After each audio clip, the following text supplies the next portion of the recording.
Hello नमस्कार, welcome आपके अपने YouTube channel learn India classes पर। व्यवसायिक संगठन के प्रकारों के बारे में पढ़ रहे थे। हमने पिछली कक्षा में एकाकी व्यापार एचईएफ के बारे में पढ़ा था। इसमें साझेदारी के बारे में पढ़ेंगे। सबसे पहले साझेदारी होती क्या है, तो भारतीय साझेदारी अधिनियम 1932 की धारा 4 के अनुसार साझेदारी दो या दो से अधिक व्यक्तियों के मध्य किया गया एक वैध ठहराव होता है। साझेदारी दो या दो से अधिक व्यक्तियों के मध्य किया गया एक वैध ठहराव होता है, जिसका उद्देश्य सभी साझेदारों द्वारा मिलकर या सभी साझेदारों में से किसी एक साझेदार द्वारा कार्य करके लाभ कमाना होता है और साझेदारों के द्वारा उस लाभ को आपस में बांटा जाता है। तो साझेदारी का अर्थ है दो या दो से अधिक व्यक्तियों के द्वारा मिलकर कार्य करना ही साझेदारी कहलाता है। लेकिन वह कार्य जो होता है वह वैध होना चाहिए, और अगर वह कार्य वैध नहीं है तो जो साझेदारी जो की जाती है वह वैध नहीं मानी जाती है। इसके बाद है साझेदारी की विशेषताएं। साझेदारों में कम से कम दो साझेदार होना अनिवार्य होता है। अगर मान लो अगर किसी व्यवसाय में दो साझेदार है, अगर उसमें से एक साझेदार की मृत्यु हो गई है तो जो एक व्यक्ति बचा है वह साझेदार नहीं कहलाएगा और उसी समय साझेदारी जो है वह समाप्त हो जाएगी। साझेदारी में न्यूनतम 2 सदस्य होने चाहिए और अधिकतम 100 सदस्य होने चाहिए। कंपनी अधिनियम 2013 की धारा 4 के अनुसार प्रत्येक साझेदारी में अधिकतम 100 सदस्य हो सकते हैं। अगर उस साझेदारी में 100 से अधिक सदस्य हो जाते हैं तो वह कंपनी बन जाती है। इसके बाद है वैध ठहराव। साझेदारों के मध्य वैध ठहराव होना चाहिए। अगर उनके बीच में अगर प्रस्ताव प्लस स्वीकृति होगी तो ही वह वैध ठहराव माना जाएगा। अगर सिर्फ प्रस्ताव दे दिया है और कोई भी स्वीकृति नहीं दी गई है तो वह जो प्रस्ताव जो होगा वह वैध नहीं माना जाएगा। तो साझेदारों के मध्य वैध ठहराव होना चाहिए। इसके बाद अनुबंध की क्षमता। साझेदारों में अनुबंध करने की क्षमता होनी चाहिए। जैसे कोई अवयस्क व्यक्ति है, अगर अवयस्क व्यक्ति के द्वारा कोई साझेदारी की जाती है तो वह वैध नहीं मानी जाती है, वह अवैध साझेदारी होती है। अगर फर्म में किसी प्रकार की हानि होती है तो उसके द्वारा किसी भी प्रकार से कोई भी भुगतान नहीं किया जाएगा। अवैध साझेदार जो होता है वह लाभों में हिस्सा प्राप्त कर सकता है लेकिन वह हानि में हिस्सा प्राप्त नहीं करता है। इसमें है लाभों का बंटवारा। साझेदारों के द्वारा साझेदारी में साझेदारों के द्वारा लाभों का बंटवारा किया जाता है। यह पारस्परिक समझौते के द्वारा भी साझेदारों में लाभों का बंटवारा किया जा सकता है, या फिर आपसी समझौते के द्वारा भी साझेदारों में लाभों का बंटवारा किया जा सकता है। इसके बाद है दायित्व असीमित। साझेदारों के जो दायित्व होते हैं वह असीमित होते हैं।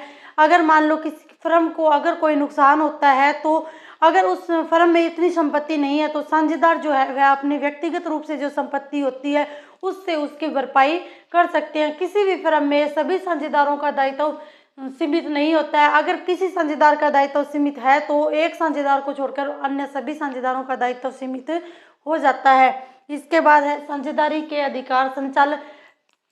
साझेदारों के द्वारा जब फर्म का निर्माण किया जाता है, साझेदारों के द्वारा जो फर्म का निर्माण किया जाता है तो उसमें सबसे पहले ही उनका निर्धारण कर लेते हैं कि उनके क्या क्या अधिकार होंगे, क्या दायित्व होंगे, लाभों को किस प्रकार से बांटा जाएगा।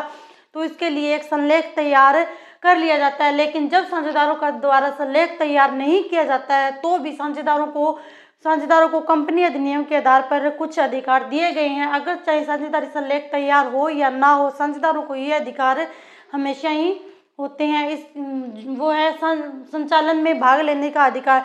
सभी साझेदारों को संचालन में भाग लेने का अधिकार होता है, चाहे वह साझेदार नियमित रूप से फर्म में आ रहा हो या ना आ रहा हो, उसे संचालन में भाग लेने का अधिकार प्राप्त होता है। इसके बाद निर्णय हेतु मत देने का अधिकार। प्रत्येक साझेदार को अपना मत देने का अधिकार होता है, लेकिन जब सभी साझेदारों द्वारा मत दिए जाते हैं तो बहुमत के आधार पर ही निर्णय लिया जाता है। लेकिन प्रत्येक साझेदार को किसी भी निर्णय के लिए मत देने का अधिकार होता है। लेखा पुस्तकों को देखने व प्राप्त करने का अधिकार।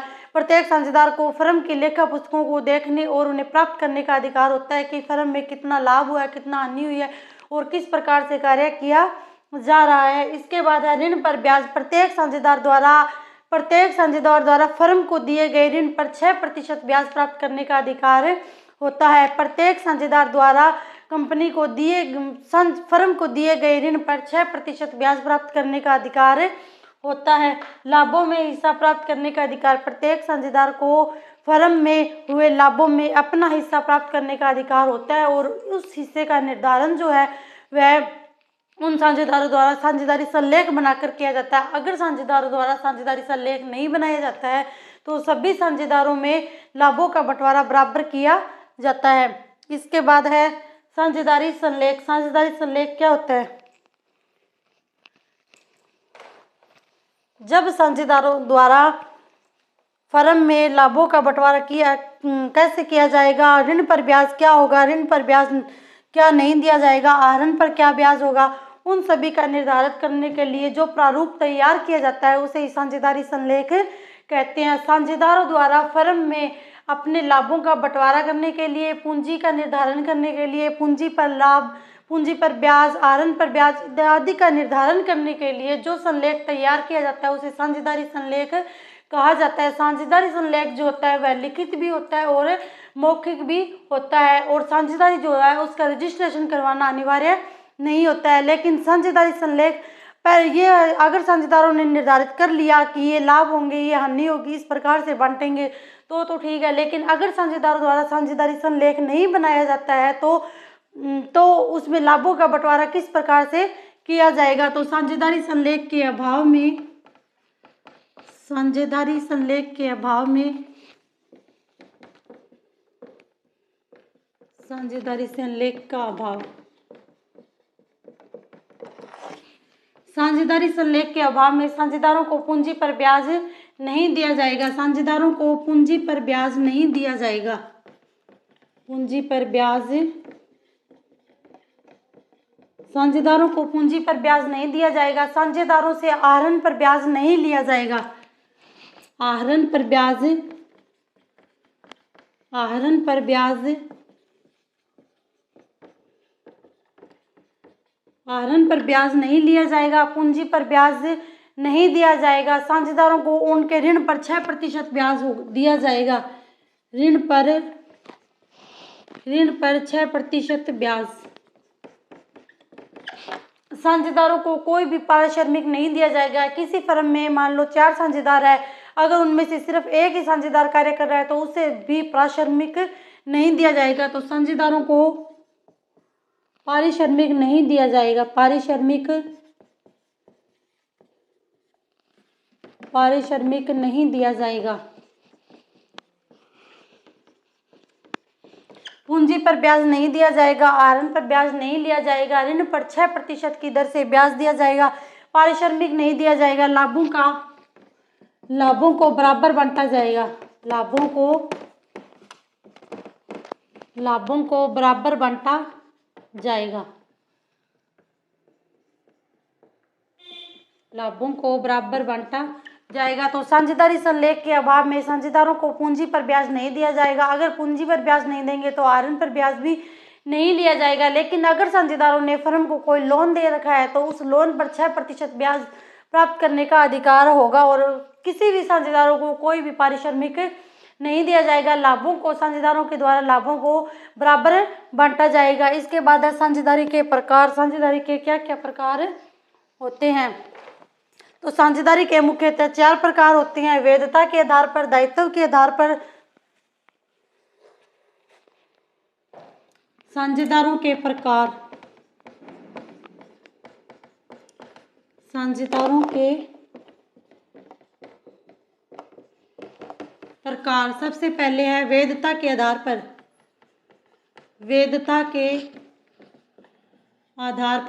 के आधार पर साझेदारी 2 प्रकार की होती है। एक होती है वैध साझेदारी और एक होती है अवैध साझेदारी। अगर किसी साझेदारी का निर्माण वैध कार्य करने के लिए किया जाता है तो वह वैध साझेदारी कहलाती है और अगर किसी साझेदारों के द्वारा अवैध कार्य किया जाता है, मान लो किसी कानून के अंतर्गत कहा गया है कि यह कार्य वैध नहीं है, लेकिन अगर साझेदार द्वारा साझेदारी बनाकर वह कार्य किया जाता है तो वह अवैध साझेदारी कहलाती है। तो वैधता के आधार पर साझेदारी 2 प्रकार की होती है। एक होती है वैध साझेदारी और एक होती है अवैध साझेदारी। दूसरा है सम्य के आधार पर।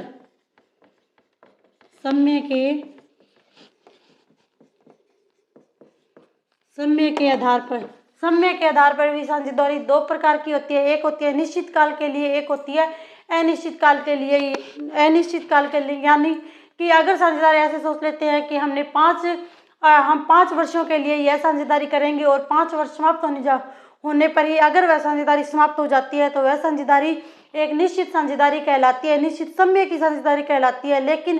लेकिन अगर साझेदारों के द्वारा साझेदारी समाप्त करने का कोई टाइम पीरियड नहीं होता, अगर लंबे समय से वह साझेदारी चल रही है तो उसे अनिश्चित साझेदारी कहा जाता है। तो साझेदारी समय के आधार पर 2 प्रकार की होती है, एक होती है निश्चितकालीन और एक होती है अनिश्चितकालीन। तीसरा है दायित्व के आधार पर। दायित्व के आधार पर, दायित्व के आधार पर भी साझेदारी 2 प्रकार की होती है, एक होती है सीमित दायित्व वाली और एक होती है असीमित दायित्व वाली। जो सीमित दायित्व वाली साझेदारी जो होती है उसमें एक व्यक्ति को छोड़कर अन्य सभी साझेदारों का दायित्व सीमित होता है, लेकिन किसी भी फर्म में सभी साझेदारों का दायित्व सीमित नहीं होता है, क्योंकि अगर फर्म को कोई जोखिम होगी और सभी साझेदारों का दायित्व सीमित होगा तो उस जोखिम की भरपाई कौन करेगा। इसलिए साझेदारी में अगर सभी साझेदारों के दायित्व सीमित है तो लेकिन एक साझेदार का दायित्व असीमित होगा। तो दायित्व के आधार पर साझेदारी 2 प्रकार की होती है, एक होती है सीमित साझेदारी और एक होती है असीमित साझेदारी। तो वैधता के आधार पर, समय के आधार पर, दायित्व के आधार पर।